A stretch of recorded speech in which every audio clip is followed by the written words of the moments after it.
नमस्ते मैम।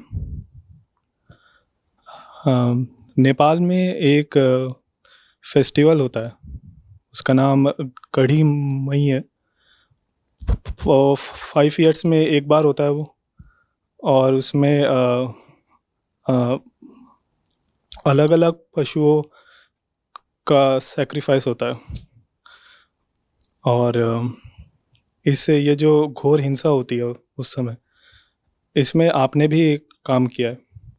2014 में आपने सुप्रीम कोर्ट में एक पिटीशन भी रखा था, जिसमें जो इंडिया से इलीगल एनिमल ट्रांसपोर्टेशन होता है नेपाल, उसको रोकने के लिए, उसमें फिर एक इंटरिम ऑर्डर भी आया था।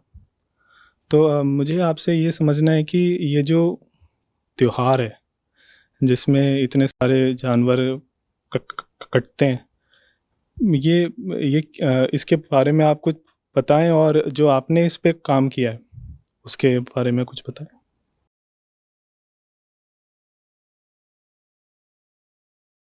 तो ऐसा है कि नेपाल में कई प्रकार के इलाके हैं। एक तो पहाड़ी इलाका है जो काठमांडू जहाँ पे है, जो उनकी राजधानी, और एक इलाका है मैदानी क्षेत्र जो जिसको वो मधेश बोलते हैं। और वहाँ पे एक गांव है जो बिल्कुल जो उनका पहाड़ी इलाका है कुछ उत्तराखंड से मिलता जुलता है, जो उनका मैदानी इलाका है कुछ बिहार से मिलता जुलता है। और बिहार से ही की सीमा से लगता हुआ एक गांव है बेरियारपुर। वहां पर एक मंदिर है, छोटा सा, कोई खास बड़ा नहीं है, और बड़ी बिहार अविकसित सी जगह है ये बेरियारपुर, जहां पे गढ़ी माई का ये मंदिर है। फेस्टिवल तो क्या ये होता है, ये बेसिकली कमर्शियल एक्टिविटीज होती हैं, लोगों को मेले लगाने होते हैं, क्योंकि कुछ लोग, सबकी कोई ना कोई कमर्शियल एस्पेक्ट होता है, इसमें किसी ना किसी का फायदा हो रहा होता है। निजी स्वार्थ से लेना देना होता है। वहाँ के जो टेम्पल की कमिटी है, उन्होंने, वहाँ के कुछ लोग, उन्होंने एक अंधविश्वास सा फैलाया हुआ है। वो जाते हैं, लोगों में अंधविश्वास फैलाते हैं कि गढ़ी माई को खून चाहिए करके, और ये फैलते फैलते इस प्रकार की बातें दूर तक फैलती हैं। नेपाल से तो जो लोग आते हैं सो आते हैं, बिहार से ज्यादा लोग जाते हैं नेपाल, क्योंकि बॉर्डर में ऐसा कोई फेंसिंग नहीं है, ओपन बॉर्डर है। अगर आप बॉर्डर क्रॉस करें तो कोई रोकता टोकता नहीं है।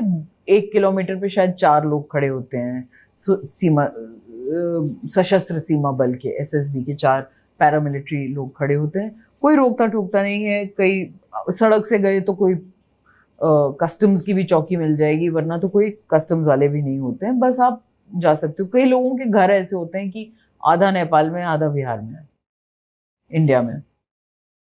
तो बल्क ऑफ एनिमल्स बिहार से जाया करते थे, और एक दिन में 20 से 25 लाख जानवरों का वध किया करते थे वो।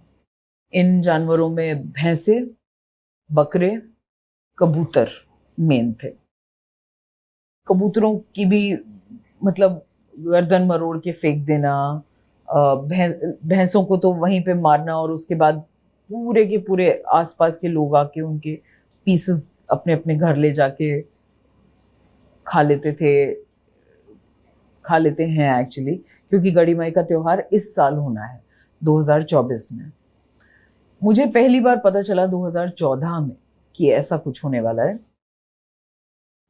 तब तक मैं उत्तराखंड तक ही सीमित थी, और तब तक वहां अपने प्रदेश की पशु बलि को अधिकतर मंदिरों में इफेक्टिवली रोक चुकी थी।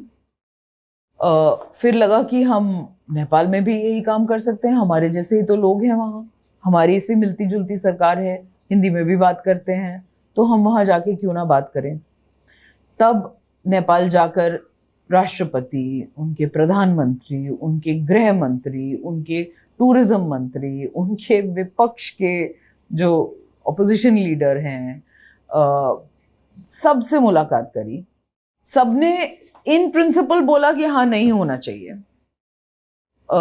सबने माना कि बहुत ही घटिया चीज है, और जिस तरह से पशुओं को मारा जाता है, जिस तरह से उनके मांस की नोच खसोट मचती है, लाखों लोग आते हैं, एक टॉयलेट भी नहीं है उस पूरे इलाके में, नाम मात्र का भी एक भी नहीं है, और करीब 25-30 लाख लोग इकट्ठे होते हैं, तो इतनी गंध है कि हर जगह आपको ह्यूमन वेस्ट और ब्लड और कुछ नहीं मिलेगा, बस उतना ही मिलेगा।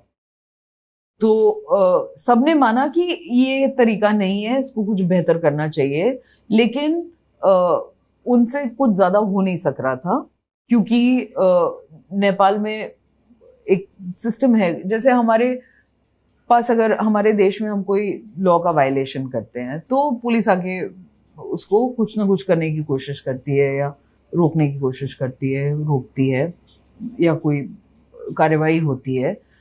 नेपाल में पुलिस बल उतना स्ट्रांग नहीं है। हम जब वहां पे, जैसे यहाँ पे डीएम होता है, वैसे वहां पे सिटी का डिस्ट्रिक्ट ऑफिसर होता है, तो उनके पास गए तो उन्होंने कहा कि हम कर देते, बट हमारे पास 15 पुलिस वाले हैं और यहाँ पे इतने लाखों लोग हैं, 15 पुलिस वाले क्या करेंगे, तो इसलिए हम ज्यादा कुछ कर नहीं सकते, हमसे कोई मदद की अपेक्षा मत करिए। तो हमारे पास चारा रह गया सिर्फ इंडियन साइड पे काम करने का। हम सुप्रीम कोर्ट गए, हमने उनको तस्वीरें दिखाई कि ये होता है नेपाल में, और इसको रोकने के लिए हमें कम से कम, सुप्रीम कोर्ट के जुरिसडिक्शन से बाहर है नेपाल, सुप्रीम कोर्ट तो इंडिया का कोर्ट है, तो वो इंडिया की अथॉरिटीज को ही ऑर्डर्स दे सकते हैं। मगर जब उन्होंने तस्वीरें देखी तो आमतौर पे कोई और केस होता कि जी पाकिस्तान में ये हो रहा है, या बांग्लादेश में ये हो रहा है, या भूटान में ये हो रहा है, नेपाल में हो रहा है, तो शायद सुप्रीम कोर्ट खारिज कर देते हैं ऐसे केस को। हमने भी एक चांस लिया, क्योंकि हमें पता था कि केस में मेरिट है। तो जब हम वो तस्वीरें लेके गए, और जस्टिस केहर उस समय सुप्रीम कोर्ट में मैटर को सुन रहे थे, उन्होंने तस्वीरें देखी, तो हमने उनको कहा कि ये जानवर तो सारे इंडिया से जा रहे हैं, जो एक्टिविटी इंडिया में अलाउड नहीं है, उस एक्टिविटी के लिए हम इंडिया के जानवरों को विदेश क्यों भेज रहे हैं? और दूसरा, जो हम भेज भी रहे हैं तो एक तरह से हम एक्सपोर्ट कर रहे हैं, अपने देश की सीमा से बाहर भेज रहे हैं, और वो एक्सपोर्ट बिना डायरेक्टर जनरल फॉरेन ट्रेड के लाइसेंस के हो रहा है। क्योंकि अगर एक्सपोर्ट का लाइसेंस नहीं है तो कोई बिहार का एक गांव वाला अपना भैंसा लेके कैसे जा रहा है सीमा पार करके? अभी तक ये चीजें चल रही थी, किसी ने पूछा नहीं था तो नहीं पूछा था, चल रहा था सैकड़ों सालों से। जब हमने ये बात सुप्रीम कोर्ट के समक्ष रखी तो उनको बात में मेरिट लगा, और उन्होंने फिर ऑर्डर दिया कि जो 4 राज्य हैं नेपाल की सीमा से जुड़े हुए, यानी बिहार, वेस्ट बंगाल, उत्तर प्रदेश और उत्तराखंड, इन चारों राज्यों में बिल्कुल बॉर्डर को सील कर दिया जाए, जानवरों को बॉर्डर के पार ना जाने दिया जाए। उससे पहले प्रेपरेशन में इनको सेंसिटाइज किया जाए, अथॉरिटीज को ट्रेन किया जाए, अथॉरिटीज को। इसके अलावा हमने कुछ लॉन्ग टर्म सोल्यूशंस भी हासिल किए सुप्रीम कोर्ट से। हमने बताया कि केस प्रॉपर्टी एनिमल्स रखने के लिए कोई प्रक्रिया निर्धारित नहीं है, तो वो रूल्स बनाने के लिए केंद्र सरकार को कहा गया। हमने कहा कि ये मंडियां लगाते हैं यहाँ पे जगह जगह, और उन मंडियों से बिक बिक के जानवर जाते हैं, ये मंडियां बिल्कुल सुव्यवस्थित नहीं है, तो फिर लाइफ स्टॉक मार्केट रूल्स बनाने के लिए कहा गया भारत सरकार को। वो सब रूल्स प्रख्यापित हुए, और एक सिस्टम बना कि किस प्रकार पुलिस की वर्कशॉप्स की जाएं, शेल्टर्स स्थापित किए जाएं। टू सम एक्सटेंट वहां पे काम हुआ। और जब हम 2014 में जितना देख के आए थे, 2019 में पशु बलि घटकर कुछ 2.5 लाख के करीब रह गई। बट 2.5 लाख जानवर भी बहुत होते हैं। फाइनली 2.5 लाख की फिगर 2014 की थी। फाइनली 2019 में नंबर्स और घटे, और भैंसों की संख्या तो 1000 के ऊपर आ गई, लेकिन कबूतरों को और जो बकरे हैं उनको मिला के 25 से 30 हजार तक आ गए जानवर। इस साल गढ़ीमाई फिर से होना है। अब हम देखते हैं कि इस साल किस प्रकार प्रेपरेशंस हैं बिहार गवर्नमेंट की, यूपी गवर्नमेंट की, वेस्ट बंगाल गवर्नमेंट की। क्योंकि एक काम अच्छा हुआ इन दिनों, पिछले 5 सालों में हमने उस पूरी जो मंदिर समिति है बरियारपुर की, उनको बुलाया इंडिया।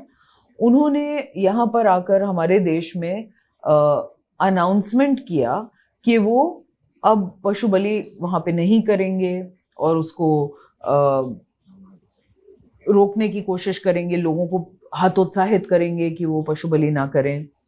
हालांकि किसी दूसरे देश के व्यक्ति के यहाँ आकर किसी एफिडेविट पे भी साइन कर देने का कोई कानूनी मतलब नहीं है, लेकिन उन्होंने प्रेस कॉन्फ्रेंस बुलाकर भी, फिर हम उनको पटना भी लेके गए क्योंकि हम चाहते थे बिहार की प्रेस में ये कवर हो, बिहार के लोग भी ये सुने, क्योंकि वहीं से सबसे ज्यादा लोग जाते हैं गढ़ी माई की तरफ।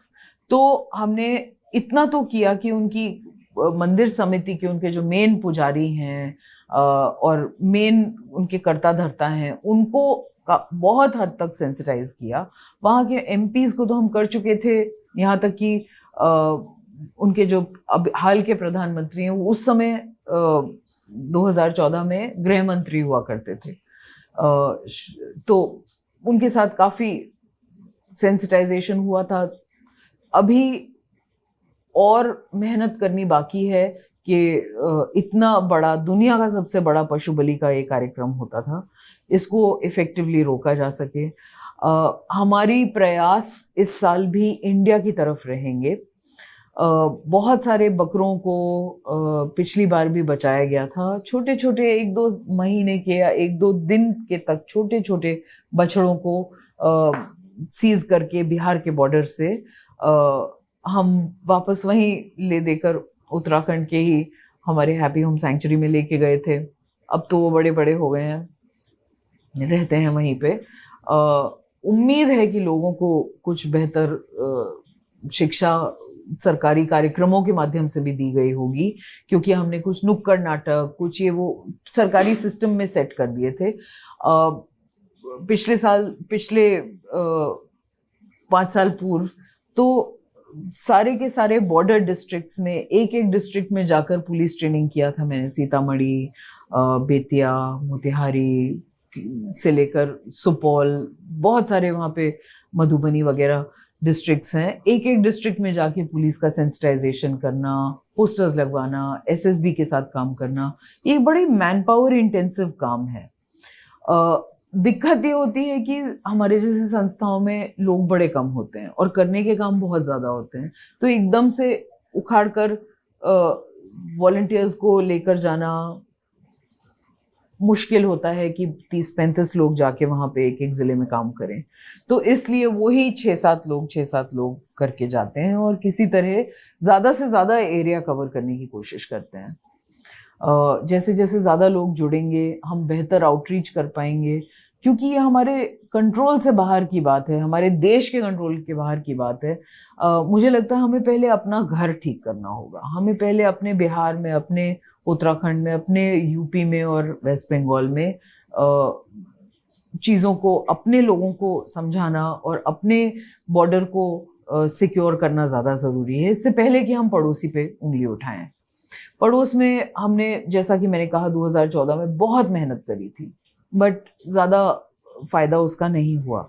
हमारे सुप्रीम कोर्ट के साथ साथ हमारे वहाँ के काउंटर पार्ट जो हैं, नेपलीज एनिमल वेलफेयर ऑर्गेनाइजेशंस, उनसे हमने उनके सुप्रीम कोर्ट से भी अच्छा ऑर्डर हासिल किया था। लेकिन जैसा कि मैंने कहा, वहाँ पे पुलिस फोर्स से ना बराबर जैसे पाई गई, तो ऑर्डर होने के बाद भी उसको एनफोर्स करना बहुत ही मुश्किल। तो बेहतर ये है कि हम अपने लोगों को सचेत कर सकें, और वो ऐसी जगहें हैं जहां पे जाकर ही ये काम हो सकता है। इसीलिए मैं कह रही हूँ मैन पावर इंटेंसिव है, क्योंकि वो बहुत व्हाट्सएप से, सोशल मीडिया से, इंस्टाग्राम से जुड़े हुए लोग नहीं हैं। बहुत ही पिछड़े लोग हैं, इतने पिछड़े लोग हैं और इतने पढ़ाई लिखाई से दूर हैं कि वो सच में सोचते हैं कि वो अपनी जमीन बेच के अगर भैंसा खरीद के गढ़ी माई लेकर जाएंगे तो उनके बेटे की उम्र लंबी हो जाएगी या ऐसा कुछ। तो जो ऐसी बातें सोचता है, मानता है और उसको उस पर अनुकरण करता है उनका, वो कितना पिछड़ा हुआ होगा और कितना सभ्यता से दूर होगा। तो उसको वहां तक जाकर ही समझाया जा सकता है, और उसके लिए बहुत सारे लोग चाहिए। तो धीरे धीरे जैसे जैसे लोग जुड़ेंगे ये प्रथा भी खत्म होगी।